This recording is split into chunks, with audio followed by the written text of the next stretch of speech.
আমরা যখন মরতে শিখেছি তখন কেউ আমাদের দবাতে পারবে না।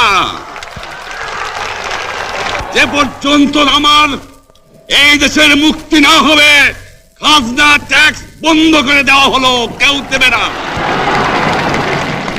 তবে আমি অনুরোধ করছি, আপনারা আমাদের ভাই, আপনারা দেশকে একেবারে জাহান্নামে ধ্বংস করে দিয়েন না। জীবনে আর কোনোদিন আপনাদের মুখ দেখা দেখি হবে না।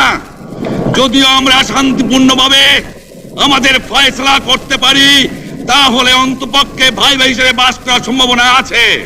সেই জন্য আপনাদের অনুরোধ করছি, আমার এই দেশে আপনারা মিলিটারি শাসন চালাবার চেষ্টা করবেন না।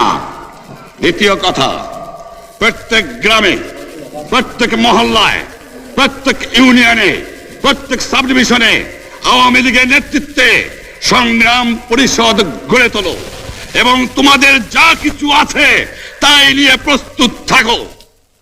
মনে রাখবা, রক্ত যখন দিয়েছি, রক্ত আরো দেব।